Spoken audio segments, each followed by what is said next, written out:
매일 오전 11시 강한 녀석들이 옵니다. 안녕하세요. 권미란입니다. 12월은 북클로징의 시기입니다. 그리고 오늘은 만기일인데요. 내년을 바라보는 그런 거대 자금들의 시각과 포지션 구축이 오늘 나오게 될 겁니다. 10월부터 두 달간 바이코리아를 외쳤었던 외국인이 그새 변심을 한 것일까요? 12월 들어서는 벌써 매도세가 굉장히 커지고 있는 1조 원 이상의 매도세를 보여주고 있는 외국인의 모습인데요. 12월 들어서 유가증권 시장에서 1조 1,000억 원 넘는 순매도 규모를 현재 가리키고 있습니다. 10월에는 3조 3천억, 11월에는 3조 9천억 원대를 퍼담다가 이제 12월 들어서는 또 이렇게 조단위도 매도를 하고 있는 모습인데요. 외국인의 매도는 특히 이달 들어서 SK 하이닉스 집중적으로 매도하고 있고 삼성전자, LG이노텍, 크래프톤과 LG전자, SK이노베이션 등 주로 IT주에 집중이 되어 있습니다. 내년 경기 침체와 반도체 업황의 부진을 대비한 포지션 전략이라고 볼 수 있을까요?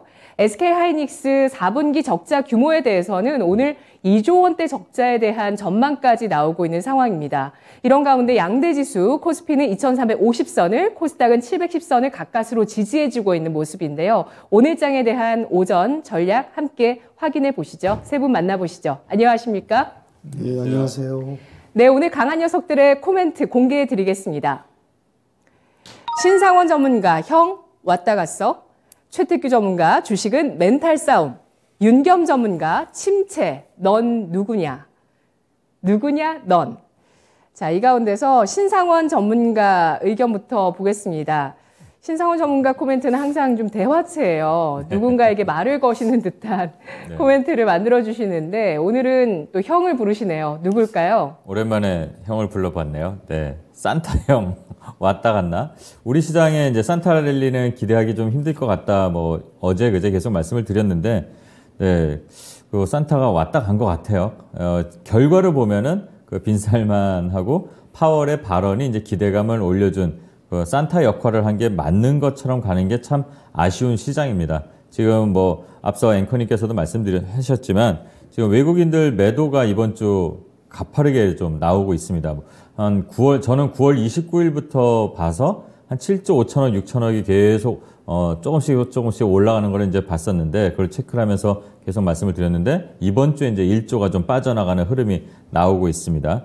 그리고 아마 북클로징 관련해서도 뭐 이런 흐름이 있는 거고 그래서 이렇게 빠져나간다면 우리는 오히려 가만히 좀 관망을 하는 게 좀 유효할 것 같습니다. 그리고 또 빠져나갔다고 해서 그냥 계속 나가는 게 아니라 또 다시 한번 들어오는데 그거는 시기는 아마 내년이 되지 않을까 새해에 다시 흐름이 나오지 않을까 예상을 합니다. 근데 지금 빠져나가는 것들이 좀 많이 생각보다 많이 나올 수도 있다 이렇게 예상을 합니다. 왜냐면 어제 뭐 미국 증시도 그렇고 그제도 그렇고 계속 지금 반복되는 것들이 있어요. 우려가 침체 뭐 이런 것들이 있는데 그 FOMC하고 또 CPI 이게 붙어서 이제 좀 13일, 14일 이렇게 나올 텐데 그 경계심이 투심을 좀 자극하는 제한하는 것 같습니다. 그래서 이런 부분을 보고 오늘은 솔직히 뭐 제일 좋은 종목은 현금이라는 얘기를 좀 드려보고 싶네요. 네, 그런 시장인 것 같고요. 뭐 그렇다고 아주 안 좋은 쪽으로 가는 건 아니니까 좀 유념해서 좀 관망을 좀 인내심을 갖고 좀 보시면 좋을 것 같습니다. 그리고 아직은 시장에 지지력이 있다. 이것도 좀 물음표를 제가 좀 하는데 변동성이 좀 강해지는 걸로 지금 가고 있습니다. 좀 그나마 좀 잠잠해졌었는데 조금 변동성을 좀 주는 것 같은데 그게 외인 수급에 좀 영향이 좀 있는 것 같고요. 또 이런 강한 변동성이 나와도 일전에 말씀드린 것처럼 좀 하단을 어느 정도 지지를 하는 흐름이 나올 때 그때 다시 수급 상황 보면은 결과적으로 보면은 박스에 좀 밴드가 높아지는 효과가 있으니까 나중에는 종목 장세에서도 좀 탄력 있는 종목들이 움직임이 나올 수 있을 거라고 저는 좋은 쪽으로 기대를 한번 해보겠습니다. 그리고 지금 지정학적인 리스크가 좀 잠잠했었는데 맨날 그 주말마다 정상회담을 해서 종전에 대한 출구 전략을 한다 안 한다 했는데 이번에는 조금 양상이 다른 이슈들이 나오고 있습니다. 우크라 전쟁이 좀 확대가 될 수 있다는 우려가 나오고 있는데 우크라이나가 이제 러시아 본토를 공격하는 그런 일까지 나오고 있고 또 푸틴이 핵은 쓰진 않겠지만 방어를 할 수 있다 이렇게 말을 모호하겠지만 핵을 일단 입에 올리고 있습니다. 계속. 그래서 그런 부분들도 또 좀 시장에 좀 안 좋은 영향을 미치는 것 같으니까 또 한번 살펴볼 필요가 있고요. 대신 예전에 우크라이나 전쟁이 이슈가 됐을 때 나왔던 종목들 그런 걸 볼 필요는 있지만 그때하고는 좀 다른 양상이 나옵니다. 아마 그만큼 확 올라가진 않을 것 같으니까 또 학습 효과라고 해서 달려드는 매매 안 하셨으면 좋겠고요. 중국에서 시진핑이 사우디를 방문했습니다. 그리고 또 중국에서 제로 코로나 이게 아니라 아예 위드 코로나로 이제 천명을 했죠. 어제 발표를 이제 좀 했는데 핵산 전수검사 폐지, 뭐 자가격리 허용, 뭐 이동도 자유롭게 이런 얘기가 나옵니다. 그래서 중국 관련해서 리오프닝 관련주들이 이미 먼저 시세가 나왔죠. 지금 또 시장 상황 때문에 좀 쉬어가는 흐름인데 이게 다 좋게 볼 거는 또 아닌 것 같습니다. 왜냐하면 중국이 경기를 또 재개하면 우리에겐 또 안 좋은 부정적인 게 조금 생기는 것 같아요. 왜냐하면 10월 달, 11월 달에 차이나런으로 인해서 뭐 외국인 자금이 중국에서 실제로 많이 빠져나와서 우리 시장으로 좀 들어온 것도 있는데 그런 것들이 또 매력이 우리 시장보다는 또 중국으로 가지 않을까 이런 염려도 되는데 그걸 잘 보셔야 될 것 같고 시진핑이 사우디를 방문해서 뭐 오늘인가요? 뭐 한 37조, 뭐 40조 그 사이에서 뭐 MOU처럼 이렇게 계약을 체결한다고 합니다. 마치 어디서 본 것 같죠. 우리나라 왔다 가서 한 것처럼. 이것도 약간 지정학적인 관계에서 사우디가 중국을 끌어들이는 그런 효과가 있는데 우리는 주식적으로 봤을 때 중국의 건설회사들이 또 네옴시티 관련해서 참여를 한다 이렇게 되면은 경쟁력이 가격 경쟁력, 그러니까 인력이 되게 중국이 좀 싸잖아요. 그럼 그런 부분에서도 우리가 조심해서 좀 봐야 될 것 같습니다. 그렇다면 우리는 월등히 중국보다 앞서 있는 분야를 좀 보는 게 좋을 것 같아요. 뭐 헬스케어라든가 인프라 관련해서 좀 기술적인 부분 이런 것들을 좀 살펴볼 필요가 있고요. 그리고 지금 시장이 이제 주식시장 말고도 우리 실물 경제, 우리 실생활에서 보면은 감원바람도 불고 있는데 지금 채용을 늘리려고 고민하는 곳이 있다고 합니다.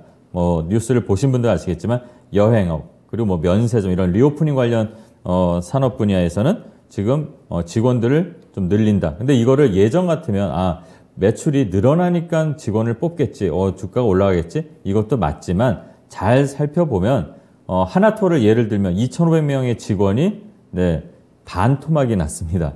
그 반토막 인원이 이제 다시 여행이 좀 많이 예약이 되고 그러니까 이제 일이 좀 딸려서 다시 뽑으려는 겁니다. 그러니까 본의 아니게 구조조정을 했고 또 내부적으로 잘 살펴보면 그 인원을 좀 유지를 오래 했던 이유는 인력을 유지해야지 정부에서 지원하는 돈을 받을 수 있기 때문에 유지했던 것도 있고 그 다음에 또 감원이 됐고 그랬었습니다. 이런 것들을 잘 살펴보면서 또 여행업계 리오프닝주, 여행주, 항공주들도 살펴볼 필요가 있습니다. 그리고 오늘도 마지막으로 투자자분들께 한번 드리는 말씀은 과도함에 현혹되지 말자 이런 말씀을 드립니다. 뭔가 과하게 좀 얘기가 나오는 것들은 우리가 그걸 100이라고 쳤을 때 한 6, 70 정도만 어느 정도 감안을 해서 대응하면 좋을 것 같아요.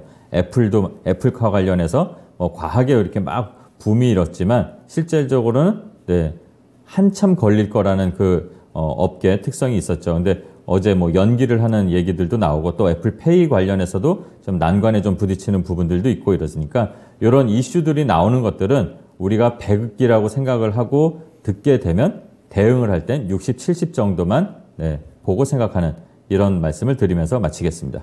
네, 경기 침체 가능성이 기업들의 혁신의 속도를 늦춰지게 하고 있습니다. 애플카에 대해서도 좀 기대를 낮춰야 될 만한 이슈가 나오고 있죠.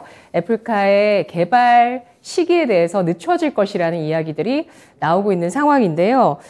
이러면서 전체적으로는 일단 올 한 해 가는 거 너무나 아쉽고요. 올 한 해는 정말 주식시장이 어려웠던 만큼 그 아쉬움이 더하실 텐데요.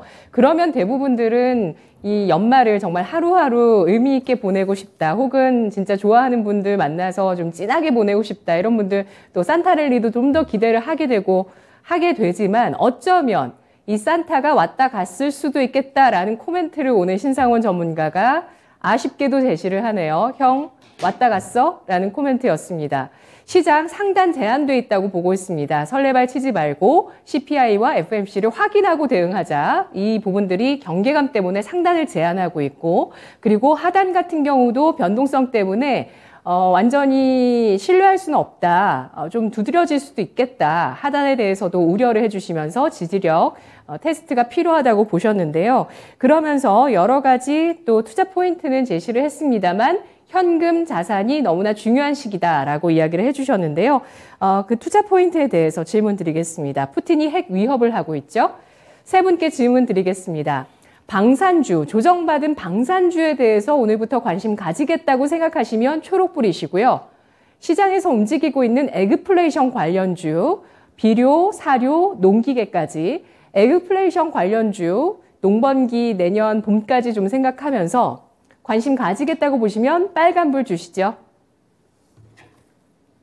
전쟁이 끝날 듯 끝나지 않고 내년 2월까지 과연 1주년을 채우는지 여부가 관심이 모아집니다. 출구 전략을 모색하던 러시아를 또 우크라이나가 반격하고 있는 모습인데요. 신상원 전문가가 초록불, 최택규 윤겸 전문가 노란불 제시해 주셨네요. 신상원 전문가님은 방산주 관심 갖고 계세요? 네, 지금 뭐 저는 LIG 넥스원이나 한화에어로 이런 것들을 좀 보는데 크게 많은 기대는 하진 않지만 또 푸틴이 이렇게 좀 세게 부드럽게 세게 좀 위협을 한 게 이제 오랜만인 것 같아요. 그래서 좀 관심은 살짝 한번 가져볼 만하다 이렇게 보고 있습니다. 그리고 핵을 자꾸 얘기를 하면 또 시장에서 도는 거는 이런 큰 방산주 말고도 또 뭐 요드 관련 이런 좀 자질구레한 그런 테마를 갖고 움직이는 종목들도 있습니다. 그런 거는 좀 유념해서 조심해서 보실 필요가 있다는 말씀도 한번 드리겠습니다. 네.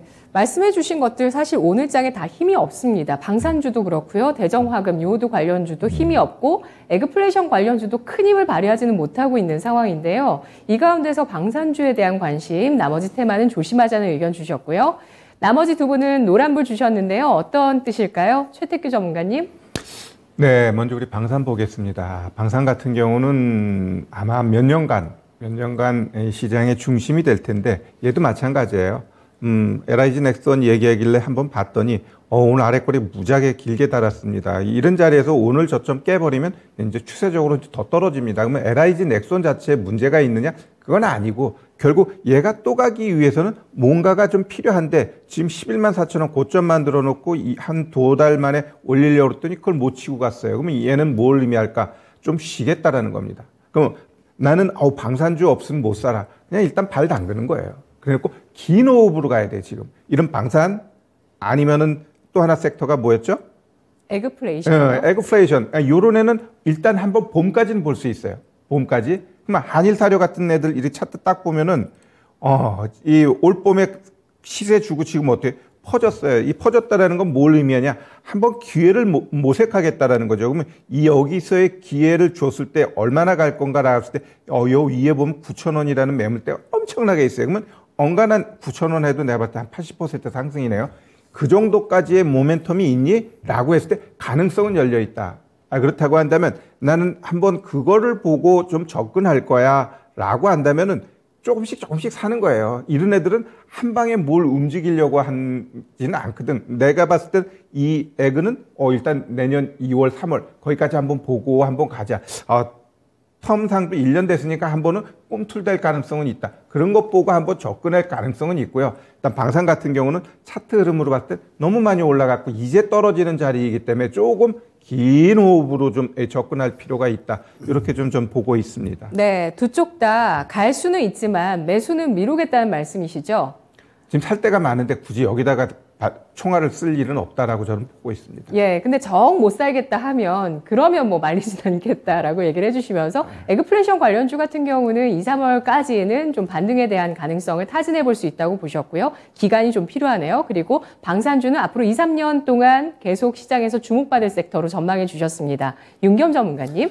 네, 뭐 방산주야 길게 멀리 봐야 되는 sek터 종목들이라고 생각을 하고요. 지금 이제 그 방산주는 기대감에서 이제 많이 또 선반영 부분도 있고요. 유럽 쪽, 폴란드라든지 우리가 수출도 많이 했고요. 그런 부분이 시장에 이미 좀 어느 정도 들었다라고 생각을 하고요. 물론 이제 푸틴의 그 발언이 어떠한 이제 긴장을 고조하면서 방산주에 영향을 줄 수 있겠으나, 지금 어떠한 좀 쉬는 좀 약간 방산주는 좀 정체되어 있는 그런 모습을 좀 차트상 볼 수 있다고 볼 수 있고요. 전쟁이 지금 다시 장기화되면서 뭐 세계 밀 수출의 10% 차지하는 우크라이나 같은 경우 세계 뭐 곡창지대인데 이게 다시 이제 이게 이 곡물 비료 사료주는 이제 또 한 번 또 급등했다가 진정됐다가 이런 또 장기화되면 다시 또 그때 타이밍에 따라서 급등할 수 있는 이런 약간 좀 변동폭은 세긴 하나 장기화로서 다시 급등할 수 있는 부분에 있어서 물론 이 양쪽을 다 봐야겠지만 방산보다는 비료 사료 쪽에 좀 그 올라가는 타점 타이밍을 좀 보면서 잠깐 접근하는 것도 어떨까 해서 비중을 비료 사료 쪽에 조금 더 관심을 두고 보고 있습니다. 네, 최태규 전문가, 윤겸 전문가 모두 방사는 쉴 의지가 강하게 보여지고 있다라고 보고 있습니다. 따라서 좀 더 기회비용이 낮은 쪽은 에그플레이션 관련주 가운데 사료 비료 쪽 얘기를 해주셨는데요. 다만 신상원 전문가는 방산주에 대해서 현재 매수 의견을 갖고 있습니다. 채팅창에서는 몬트리올의 아들님께서 둘 다 한 번 더 튈 것 같습니다. 라는 의견 주셨는데요. 이쪽은 어떨까요? 여행주입니다. 여행주에 대해서 관심 가지자는 의견이시면 초록불, 관심 갖지 말고 매도하자는 의견이시면 빨간불 주시죠. 여행주는 모두 대부분의 주요 종목들이 5일선을 지키면서 상승 추세를 나타내고 있습니다. 최태규 전문가는 매도 의견이시고요. 나머지 두 분이 매수 의견이신데요. 최태규 전문가님. 네, 일단 뭐 저는 이 여행 섹터 자체를 별로 좋아하지는 않습니다. 일단 제가 가장 지금 중점적으로 보고 있는 건 일단 여행 같은 경우는 재무제표가 이제 다 엉클어졌어요. 그러면 얘가 엉클어진 게 진짜 회복되는 게 보이기 위해서는 한 1, 2년 정도 필요하거든요. 그러한 과정이 나오기 전까지는 굳이 위험성이 있는데 여기다가 내 소중한 자산을 담고 가야 될 부분이 있는가라고 했을 때 저는 아니라고 봐요. 뭐 일각에서는 그냥 수익만 나면 되지. 네, 그건 뭐 수익만 나면 된다라는 생각 갖고 주식을 한다면 그렇게 하시면 돼요. 근데 내가 오랫동안 주식을 해봤더니 기왕이면 안전한 쪽으로 매매하는 게 가장 내 자산을 위해 최선이다라고 보고요. 주식 항상 변동주입니다. 그리고 나 오늘만 주식하고 말 건가요? 한번 주식하시는 분들은 이 지겨운 장에서도 계속 하잖아요. 왜? 이것밖에 없으니까. 그렇다고 한다면 주식을 할 때는 항상 기본은 재무제표 보고 그 다음에 기술적으로 보는 거예요. 그 다음에 얘의 재료가 있는지 이런 세 박자를 다 맞춰봐야 되는데 일단 기본적으로 시작할 때 재무제표가 안 좋아. 그럼 일단 좀 멀리 하고 재무제표 좋은 쪽에서 차트 보고 그 다음에 스토리 잡고 이렇게 나아가야 된다라고 저는 보고 있습니다. 네, 여행주 재무제표를 보면 투자할 맛이 뚝 떨어진다라는 의견인데요. 채팅창에서 공감하시는 분께서 현고님이 여행주 싫어요 라고 짧게 싫다고 남겨주셨습니다. 신상원 전문가님은 초록불의 의견이세요? 네, 저는 이제 여행 관련을 좀 일도 좀 해보고 그런 게 있어서 보는데 특히 저는 하나투어를 그러니까 좋아하지 않지만 자주 봅니다.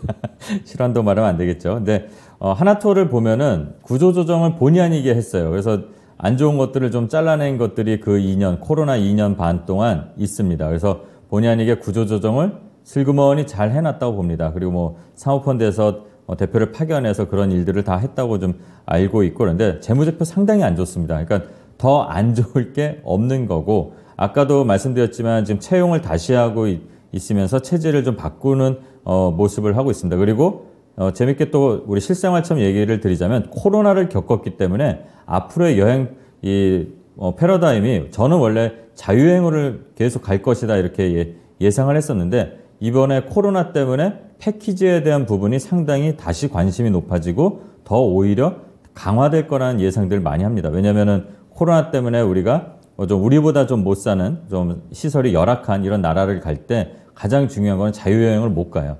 왜냐면 회사에서 어느 정도 메이저 회사에서 보호를 할 수 있는 그런 장치가 돼 있는 데를 통해서 가야 되기 때문에 오히려 패키지에 대한 부분이 강화될 거라고 저는 보고 있습니다. 그런 의미에서 뭐 하나투어 그리고 뭐 참 좋은 여행 이런 종목들을 좀 살펴보고는 있습니다. 물론 대장주인 하나투어가 움직이는 거를 보면서 대응하는 게 제일 좋을 것 같습니다. 네.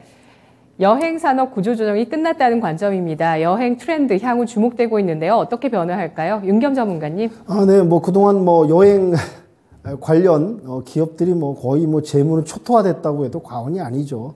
뭐 와신상담이란 말이 있듯이 지금 각고의 뼈를 깎는 뭐 그 내부 구조조정이라든지 어떤 이제 사업 부분의 이제 변화 사업 부분의 새로운 계획을 지금 준비하고 있는 상황에서 마침 이제 중국 코로나 이제 완화 정책 내년 3월까지 이제 뭐 제로 정책으로 이제 가는 수순을 지금 밟고 있는데요. 지금 여행 쪽은 그래도 이제 어떠한 어두운 상황에서 이제 햇살이 좀 비쳤다고 볼 수 있고요. 이제 중국 시장이 이제 어떤 완화 정책으로 여행업계에 분명히 활발한 기운이 분명히 들어왔다. 그러니까 요 내에서도 또 이제 뭐 더 성장 가능성이 있고 또한 이제 아까 제가 말씀드린 뭐 구조조정이라든지 다시 매출을 일으킬 수 있는 여러 가지 요소를 갖추고 있는 기업들을 갖다가 옥석 가리기를 통해서 거기서 분석 차원에서 들어가야지 이제 무조건 뭐 여행주가 다 된다고 무조건 뛰어드는 건 아니니까요. 거기서 이제 옥석 가리기를 통해서 어느 일정 기간은 우상향할 수 있는 토대는 됐다. 네. 이런 부분에서 조심히 접근해도 무리는 없을 것 같습니다. 여행주 매수 관심에서도 옥석 가리기의 중요성 말씀해 주셨고 여행 트렌드의 변화의 중요성을 또 신상원 전문가도 이야기했습니다. 채팅창은 부정적인 의견이 좀 많은데요. 여행주 몬트리올의 아들님께서는 긍정적입니다. 억눌린 여행 수요가 내년에 폭발할 것 같습니다. 레제비츠님께서는 여행 수요 확 늘지 못할걸요. 경기가 안 좋아서. 그리고 서단길 1년차님께서는 혹시 상황이 좋아지더라도 여행주 투자할 만큼 수익이 날 분야는 아닌 것 같습니다. 라는 의견입니다. 두 번째 코멘트로 넘어가 보겠습니다. 최태규 전문가, 주식은 멘탈 싸움. 정말 올 한 해 이러다가 멘탈이 정말 너덜너덜해졌다가 또 해탈했다가 그러는 것 같습니다. 전문가님. 네. 우리 주식이라는 게 진짜 심리 게임이에요. 심리 게임이고 그냥 하루에도 몇 번씩 막 천당과 지옥을 오락가락하면서 내 마음을 막 휘집는데 이러한 부분에 있어서 우리가 조금 좀 하나하나 짚어보면서 오늘 좀 마음을 다잡는 그러한 시간 가져보도록 하겠습니다. 일단 이 시장이 방향성이 없다 보니까 우리 개인 투자자들 진짜 많이 지쳐 있어요. 어제 같은 경우 진짜 거래소 코스닥 이렇게 거래 대금이 안 나올까 할 정도로 아주 씨가 말라 버렸는데 그만큼 투자자들이 다 힘들다라고 하는 거죠. 근데 보면 시장의 종목들은 툭툭툭툭 쳐줘요. 그러다 보니까 나도 저거 왜 못 갖고 있지? 결국 내가 이 2,400개가 넘는 이들 종목군들을 다 갖고 있지 않는 이상 매일매일 튀어오르는 그 종목들을 쟁취하는 사람은 거의 극소수고 거의 뭐 없다라고 봐도 됩니다. 뭐 풍풍 튀어. 그럼 결국 갖고 있는 사람 손실이 좀 줄어드는 그 정도이지 시장에서 그렇게 내가 생각하는 것만큼 부러워 이렇게 할 필요는 전 없다라고 생각합니다. 결국 우리 개인 투자자들 입장에서는 정말 내가 갖고 있는 종목 징글징글하게 안 움직여 이렇게까지 안 움직일 수 있을까라는 생각을 하면서 항상 이 옆에 걸 보게 돼 있어요. 우리가 이제 학창 시절에 가장 싫은 게 뭐예요? 친구하고 성적 비교하는 거 진짜 싫어했죠. 우리 주식할 때도 마찬가지예요. 내가 갖고 있는 종목하고 이 관심 종목에 있었던 것들이 풍풍 튀는 거 절대로 비교하지 마세요. 그럼 내가 갖고 있는 종목이 싫어해. 우리 싫어했듯이 이 종목도 싫어한단 말이에요. 그러면 결국 우리 개인 투자자들의 이 심리를 세력들은 가장 잘 활용합니다. 팡팡팡 시장 무관하게 팡팡 올라가요. 그러면 우리는 어때요? 이야, 저 정말 진짜 좋은 것 같아. 나는 평소에 관심도 없었는데, 저 종목이 왜 이렇게 가지? 아닐 거야 하다가, 시장은 계속 이 엉망이고 내 종목도 안 가는데 걔는 그래도 가고 막 이러다 보면 어떻게 돼요? 이제 내 마음이 뺏겨요. 그래, 나도 이제 저거 좀 사야 될 것 같아. 그건 완벽하게 세력한테 농락당하는 겁니다. 이 주식시장이 진짜 몇십 년 동안 해오면서 왜 그러한 패턴에서 우리 개인 투자자들이 계속 당할까? 당하니까 그 패턴이 지금까지 유지되고 있는 거예요. 결국 내가 갖고 있는 종목이 안 가는데 상대편 종목들이 잘 가. 거기에 제발이지 눈길 주지 마세요. 내 마음이 뺏기고 그 종목 사는 순간 나는 두 번 아파집니다. 그렇게 바꿔가지고 성공할 확률은 내가 봤을 때 진짜 20% 30%도 안 돼. 대부분 실패합니다. 왜? 결국 내가 관심 없었는데 내 눈에 들어왔다는 건 그게 꼭지라는 거예요. 그게 기본적인 시장 심리예요. 그렇기 때문에 그러한 부분에 있어서 여러분 스스로가 마음다짐을 꼭 할 필요 있고요. 자, 그 다음에는 그러면 최소한 시장 방향은 우리가 알면서 대응하는 게 좋을 것 같아요. 제가 시장에 대해서 이야기할 때 뭐라고 얘기했죠? 2,400, 2,500 그 박스다. 그런데 뭐 선물 포지션이라든가 또 지금의 시장의 흐름으로 봤을 때 밑으로도 열려져 있다. 그게 어디? 2300까지는 열려져 있다라고 말씀드렸어요. 지금의 이 흐름으로 봤을 때는 제가 봐서 한번 60일 이평선을 하회할 것 같아요. 왜냐하면 대부분 이 방송을 보지 않는 사람들은 이 지수대가 60일은 지켜줄 거야. 이렇게 생각하면서 거기서 거기까지 버티려고 하거든요. 근데 그걸 깨버리면 어떻게 돼요? 손절 나옵니다. 근데 그 손절 나오면서 하단을 살짝 깨면 그 이유는 저는 오히려 올라간다라고 보고 있어요. 자, 그러면 지금 시장 같은 경우는 제가 봤을 때 왜 이렇게 하락하지? 뭐 오늘 옵션 만기 이것은 벌써 11월 말하고 12월 달하고 방향이 정해졌어요. 11월 달에 팍 올린 거 지금 12월 들어서 다 팔아졌지. 오늘 똔똔 돼버릴 것 같아요. 그러면 이 똔똔된 이후 다음 주 CPI 발표되는 13일, 그러니까 우리는 14일, 이때까지는 시장은 또 방향 없어요.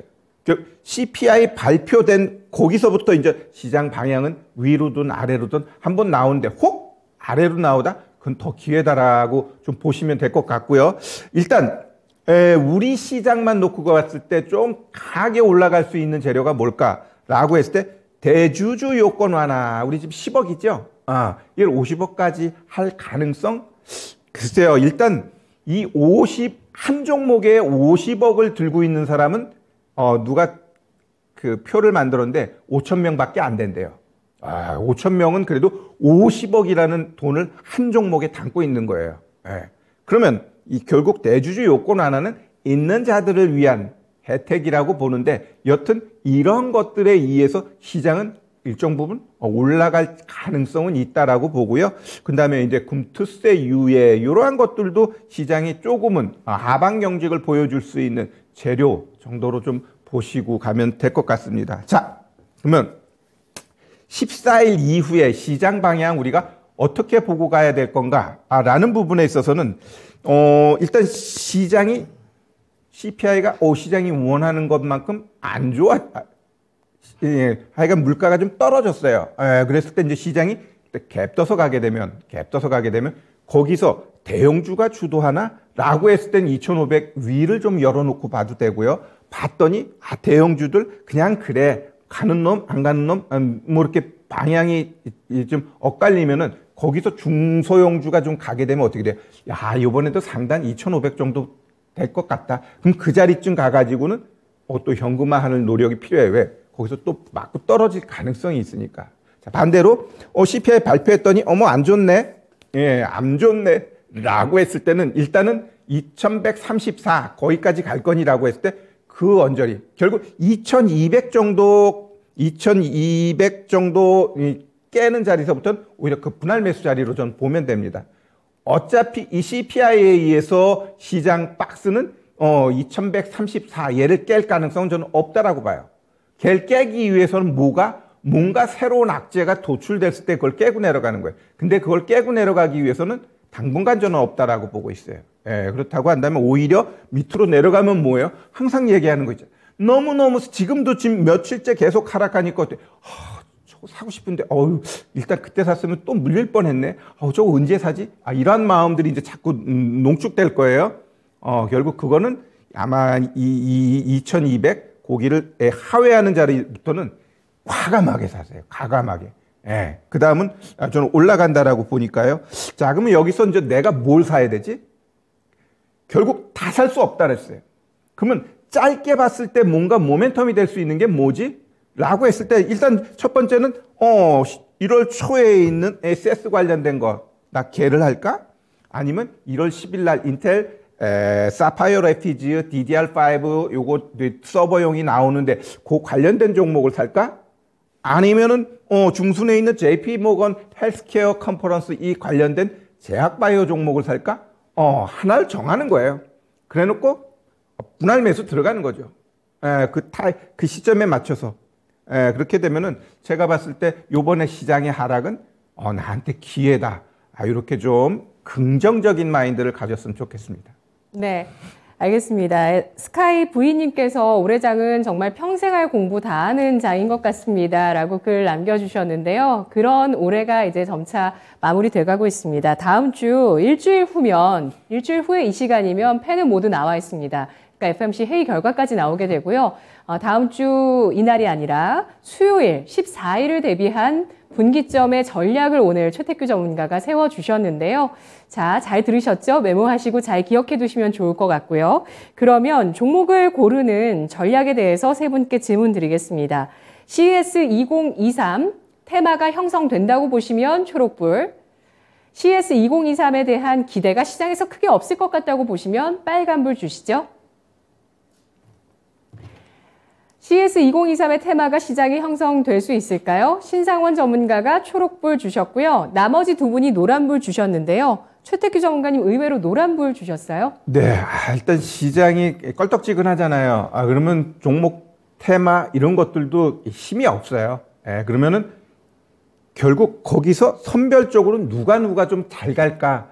그럼 아예 안 가는 건 아닌데 만약에 이전에는 100개 중에 7, 80개가 갔어. 그럼 이번엔 100개 중에 10개, 20개 이 정도만 갈 거라고 봐요. 그래서 조금 선별적인 접근이 좀 필요할 것 같습니다. 시장 자체가 아주 드라마틱하고 매력적이고 이러한 모양새가 아니잖아요. 특히 14일날 봤더니 CPI가 뭐 7.5, 7.6 전달이 7.7인데 그 엇비슷하게 나와버린 시장은 그닥 매력적이지 않을 수 있어요. 그렇다고 한다면 이쪽 테마 쪽 얘네들도 그렇게 힘내서 갈 건가? 그렇지는 않아요. 그러면 테마가 좀 형성되려면 가장 좋은 건 뭘까요? 대주주 요건 얘가 50억으로 콱 늘어나면 아마 벌떼같이 밀려들면서 좀 급등장세가 나올 가능성은 있어요.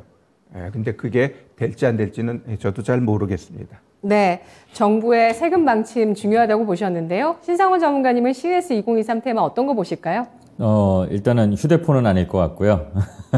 휴대폰은 이제 한계가 있으니까 뭐 로봇이나 메타버스 그리고 XR 관련 기기들 그런 성장주들 위주로 한번 보고 있습니다. 그리고 로봇을 보다 보면 자율주행으로 또 연결 가는 것 같고요. 그렇게 해서 좀 보는데 이제 테마가 짧게 형성될 것 같습니다. 그러니까 선별적으로 종목은 대장주 위주로 좀 만약에 트레이딩을 한다면 그런 관점으로 보시는 게 좋을 것 같습니다. 네, 로봇, 메타버스, XR, 자율주행, 대장주 위주의 선별적 매매 필요하다고 합니다. 마지막 의견 남아있죠? 코멘트 보겠습니다. 윤겸 전문가, 침체 누구냐 넌.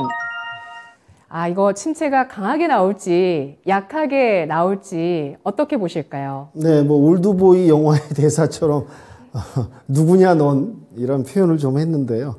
침체기가 이제 슬슬 스물스물 올라오고 있습니다. 둔화를 거쳐서 침체로 가서 뭐 그런 상황이 일어나야 되지는 않겠지만은 최악에는 디스플레이션으로 갈 수도 있는 이런 이제 어떠한 통과 의례인데요.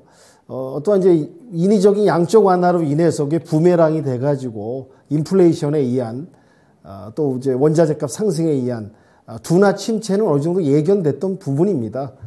이제 그걸 갖다가 이제 어떤 지나가고 통과를 해야지 나중에 이제 경제 모든 증시 상황이 이제 제자리를 찾아오는 그런 일련의 이제 과정이라고 생각이 되고요. 그래서 이제 미 증시 관련 이제 고위 인사들의 계속적인 침체 언급이 나오고 있습니다. 한마디로 지금 미국의 고용 지표 이런 부분들은 상당히 또 좋게 나오고 있다 보니 예상보다 좋게 나오다 보니까 긴축을 더 강화할 수 있는 요소가 되거든요. 그러니까 이제 긴축에 대한 우려 부분이 지금 대두되고 그에 따라서 이런 이제 경기 둔화 침체 부분, 위험스러운 이제 발언, 옐로우 카드가 지금 나오고 있기 때문에 긴축 우려하고 이제 침체 우려가 지금 대립되는 그런 이제 양면성이 이제 충돌되는 시장이다 보니까 지금 이제 요 며칠 사이 최근 이제 이 일주일 사이에 전반적인 이제 미 증시 같은 경우도 이제 관망세, 지켜보는 신중세의 이제 분위기 장세가 아닌가, 조금 하락함 좀 빠지면서요. 이런 부분이 계속 대립되고 있다. 이런 게 이제 특징이라고 볼 수 있고요. 또 하나 이제 가장 중요한 게 이제 국채 장단기 금리가 역전 현상이 계속 지속되고 있다는 게 특징 아니겠습니까? 장기, 길게 보는 투자 상품의 금리가 더 높아야 되는데 단기 쪽이 지금 더 금리가 더 높은 이 부분이 이제 역사적으로 봤을 때 뭐 2000년 닷컴 버블이라든지 2007년 글로벌 금융위기 때 전에 일어났던 전조 현상이거든요. 그대로 이제 둔화 침체가 빨리 왔던 이런 사례를 봤을 때, 어느 정도 이제 둔화 침체는 맞닥뜨려야 될, 어떠한 이제, 뭐 괴물이라고 표현하면 좀 그렇지만요.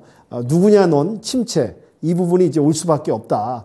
이 부분을 이제 관망하면서 아까 전에도 산타랠리 얘기가 나왔습니다. 이미 왔다 간 게 아니냐. 뭐 사실은 뭐 11월 해가지고 상당히 11월까지 올라왔던 국내 증시가 상당히 올라왔으니까 이미 이제 산타 형이 한번 이제 거쳐갔는데 우리는 왔다 갔는지 모르는 이런 어정쩡한 지금 뭐 상황인 것 같고요. 어쨌든 이제 두 부분이 긴축과 침체가 이제 대립되는 관망, 혼조, 신중 장세가 아닌가 정리 말씀드리고요. 또 이제 증시의 특징이 우리가 이제 IRA 법안, 이거 상당히 좀 관심 있게 지금 앞으로 계속 지켜봐야 될 사항인데, 다행히 이제 상원을 민주당이 승리하면서 IRA 법안 관련한 진행은 그래도 순조롭게 뭐 진통이라든지 큰 홍역 내용 없이 갈 수 있는 부분은 특징인 것 같다. 그러니까 미 증시가 이제 대립되는 이런 증시가 연속되는 걸 우리 증시하고 이제 관련 연동 민감성이 있으니까요. 같이 신중하게 지켜봐야 될 것 같다는 말씀 드리고요. 중국 증시 같은 경우 이제 코로나 중국 정책이 지금 사실은 그렇습니다. 민주화 운동이라든지 체제에 도전하는 그 뭐 시위 반발 같은 경우는 뭐 단번에 뭐 이 시위를 진압하고 제압할 수 있는 부분 요소이나 명분이 될 수 있는데요. 이 방역, 이 이제 역병 그런 부분은 뭐 사실은 중국 당국이 아무리 강압적으로 한더라도 한계가 있거든요. 이건 뭐 이제 체제하고 이런 뭐 체제 도전 그런 부분이 아니다 보니까 이거는 이제 계속 강압한다고 이게 해결될 수 없는 부분이다 보니까 위험을 내포하고 제로 이제 코로나 정책으로 좀 가는 부분이 있습니다. 이제 완화된 부분 때문에 이제 말씀드린 이제 엔터나 OTT나 화장품이나 여행 이런 관련 종목들은 내년 한 3월까지 제가 봤을 때는 이제 내려오기보다는 그래도 점진적으로 올라갈 수 있는 부분이 있으니까 지켜는 봐야 되는데요. 이 코로나 이게 완화 이 제로 정책이 우리 전 세계 증시에 크게 어떠한 물론 영향은 줄 수 있지만은 재차 상승을 끌어올리기에는 약간 동력이 약한 부분이 있다. 이것도 양면성이 있다. 또 이제 완화 정책을 하다 보면 이제 올 겨울에 코로나가 이제 올 겨울에 이제 겨울에 이제 기승을 부리지 않습니까? 그러니까 겨울에 이제 뭐 사망자가 뭐 100만 명에 이를 거라는 언급도 나오고 있고요. 또 의료 체계도 부실하다 보니까 이런 또 리스크도 있다. 양면성이 있다. 그러면서 제로 코로나 완화 정책의 수혜를 받을 수 있는 리오프닝 관련해서 조금은 지켜볼 필요가 있다라는 말씀드리고요. 아까 전에 이제 그 유럽 뭐 증시 같은 경우 이제 증시 변수로 푸틴의 도박, 지금 핵 언급이 나오고 있는데 참 위험스러운 인물이죠. 어디로 튈지 모르는 럭비공 같은 인물이다 보니까 이것도 이제 관련주는 있습니다. 핵 관련주 이것도 한번 찾아봤으면 좋겠고 물론 뭐 그런 일이 꼭 일어나리라는 뭐 예상은 높진 않으나 하여튼 뭐 주의 있게 보면서 관련주 보시고요. 국내 증시 잠깐 제가 체크했던 부분은 SK 하이닉스에서 그 이제 반도체 시설 투자 부분을 철회한 부분. 지금 뭐 반도체가 뭐 재고가 계속 쌓이고 디램 가격 하락하고 수요 공급이 원활치 않다 보니까 이 대장주인 반도체가 좀 신음하는 또 재차 어려운 부분이 있지 않나. 이 부분을 우리 증시의 키포인트 중요하게 봐야 될 것 같고요. 로봇 관련해서 또 LG가 저번에 쿠팡이 이제 그 로봇 물류 자동화에 5조 투자한다고 그랬는데 또 이제 LG도 로봇 생산 기지에 또 시설 투자를 하는 부분에 로봇주도 다시 한번 봤으면 좋겠고요. 특히 AI 챗봇 이 AI가 이제 검색 기능을 뛰어넘는 그런 부분, 대화할 수 있는 AI 챗봇 등장에 관련돼서 AI 관련주 한번 봤으면 좋겠고요. 지금 전 세계가 원자재 그 각축전이 계속 일어나고 있는데 히토류 관련해서 지금 공급 이 확보 쟁탈전이 아주 상당히 심각합니다. 히토류 값도 계속 오르고 희귀 원소다 보니까요. 미래 또 녹색 산업에 들어간 중요한 요소다 보니까 히토류 관련 보셨으면 좋겠고요. 하여튼 뭐 지금 어두운 또 얘기지만 유믹스가 최종 상폐돼가지고 관련주들이 거의 반토막 났습니다. 앞으로 이제 가상화폐 관련 종목들이라든지 그런 관련된 부분은 좀 주의 깊게 조심하시면서 보셨으면 좋겠고 오늘 제가 관심 있게 봤던 섹터는 로봇, AI, 화장품, 드라마 관련해서 좀 주의 있게 보고 있습니다. 이렇게 전체적으로 지금 관망, 신중, 지켜보는 장세다라는 걸 명심하시고 신중히 접근했으면 좋겠다는 말씀드리면서 요약 말씀드리도록 하겠습니다. 네. 네. 자, 마지막 코멘트 관련 질문입니다. 로봇주 1월이 오기 전에 담아두겠다. 초록불. 매수 시기 늦추겠다. 빨간불 주시죠. 그보다 현금이 더 중요하다라고 생각하시면 빨간불 주시고요. 1월 되기 전에는 담아두겠다는 초록불입니다. 세 분 모두 초록불 의견 주셨습니다. 이견 없이 또 초록불의 의견이 나오고 있는 섹터 발견됐네요. 로봇주이고요. 코멘트 확인해봤습니다. 그렇다면 추천주 동향은 어떨지 신은석 캐스터가 짚어드리겠습니다. 네, 강한 녀석들의 강한 녀석들 흐름 체크해보도록 하겠습니다. 우리 시장 미증시 약세와 다음 주 예정된 FOMC 정례회의를 앞두고 강보합권에서 출발했습니다. 현재 코스피는 낙폭을 키워가면서 현재는 2360선에서 움직이고 있고요. 코스닥 지수는 710선에서 움직이는 모습입니다. 네, 오늘 시장에서는 위믹스의 상장 폐지 확정 소식에 따라서 위메이드 관련주들 급락하는 흐름 이어지고 있고요. 이슈에 따라서 종목들이 움직이는 개별 장세가 이어지는 시장입니다. 최근 추천주들의 오늘 흐름을 살펴보면 최태규 전문가의 가장 최근 추천주 세 종목 모두 다 약세장 속에서도 강세 흐름 이어가는 모습인데요. 먼저 삼강 M&T 외국인들이 5거래 연속 매수 흐름을 이어가면서 강세 보이고 있고요. 순서대로 아비코 전자와 그리고 레인보우 로보틱스까지도 강세를 보이고 있습니다. 또 신기수 전문가의 추천주죠. 성광밴드도 호실적을 바탕으로 오늘 시장 소폭의 상승 흐름 이어가는 모습입니다. 네, 오늘 토마토 티켓은 쉬어갑니다. 그러면 전문가별 토마토 티켓 보유 현황 체크해보도록 하시죠. 네, 신상훈 전문가님 티켓 23장으로 단독 선두 굳건히 계속해서 지키고 계십니다. 2위는 윤겸 전문가님이죠. 티켓 19장으로 함께하고 있고요. 3위 신기수 전문가님은 티켓 12장으로 함께하고 있습니다. 네, 마지막에 합류하신 전문가님이죠. 최태규 전문가님 티켓 7장으로 함께하고 있는 모습이네요. 네, 지금까지 추천주 동향 살펴봤고요. 오늘 강할 녀석들에는 또 어떤 추천주들이 있는지 지금 바로 확인해 보시죠. 네, 오늘 오전장 추천주입니다. 확인해 보시죠. 신상원 전문가 휴비츠, 최태규 전문가 레고캠 바이오, 윤겸 전문가 삼화 네트워크스 이렇게 의료기기 바이오 드라마주가 올라와 있는데요. 한 가지 다른 섹터 알아볼까요? 드라마주 삼화 네트워크스입니다. 윤겸 전문가님, 삼화 네트워크스 투자 포인트 뭘로 보실까요? 네, 최근에 이제 뭐 OTT 한알령도 해제됐고 해서 드라마 관련 종목을 한번 체크를 해봤습니다. 오늘 이제 삼화 네트워크스 한번 추천 말씀드리는데요. 뭐 아시다시피 방송사 제작 전문 기업이고요. 뭐 대표작이라면 다 아실 겁니다. SBS 드라마 낭만 닥터. 그게 또 대표작인데요. 최근에 와서 이제 여러 드라마를 갖다가 이제 제작하고 공급하는 그런 부분이 있습니다. 그래서 이제 신작들이 지금 계속 준비하고 있는데요. 뭐 두뇌 공조라든지 또 낭만 닥터 시리즈 3이 또 나오고요.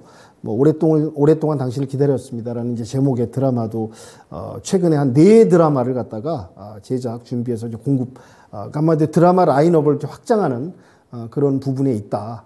그리고 이제 상반기 실적도 좋았습니다. 흑자 전환을 했거든요. 상반기 실적 보면은 이제 전년 동기에 늘어났고 영업이익이라든지 단기 이 순이익도 다 흑자 전환하는 이런 부분을 보여줬고요.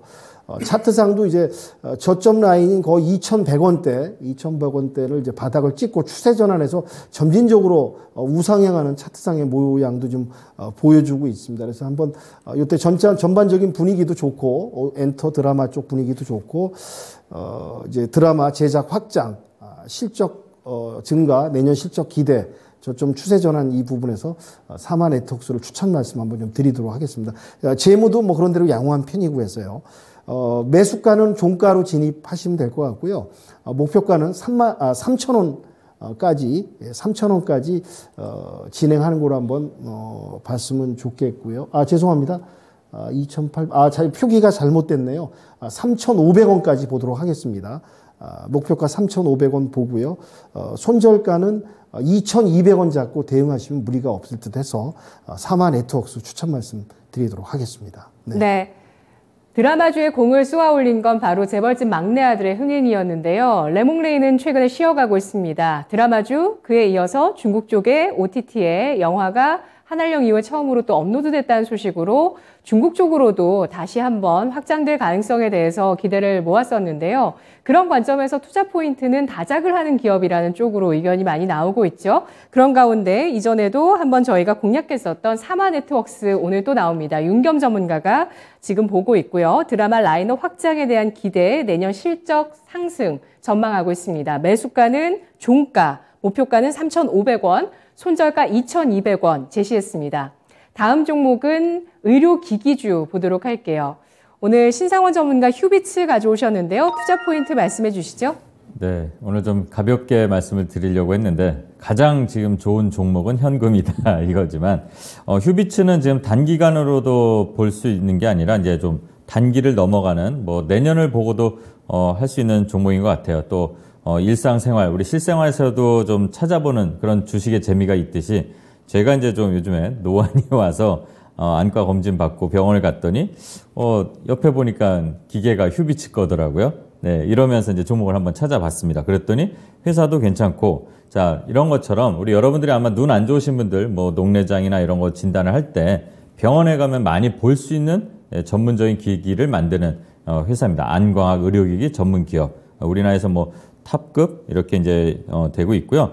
일단은 실적을 어제는 제가 좀 실적이 좋아지는 안 좋은 거에서 좋아진 거 가져왔다면 이번에는 3분기에 사상 최대 실적을 낸 그 기업을 갖고 왔습니다. 실적도 좋고 또 대체적으로 지금 우리나라 대부분의 기업들이 3분기, 4분기 이렇게 실적이 하회되고 있는데 이 회사는 4분기에도 실적이 사상 최대가 3분기를 뛰어넘을 거라고 하고 있습니다. 그리고 상반기에 영업적자를 기록했던 그 상해에도 이 휴비츠가 있습니다. 그 회사도 영업흑자로 전환이 이제 성공을 됐고 좀 괜찮습니다. 그리고 실적도 괜찮고 또 차트 흐름을 보시게 되면 최근에 저점을 찍고 올라와서 오랜 기간 한 두어 달 정도의 박스 구간을 돌파하려는 시도를 하고 있습니다. 이 종목은 제가 많이 갖고 나온 것도 이제 빠르게 움직이는 걸 좀 갖고 왔었는데 천천히 보셔도 되는 것 같고요.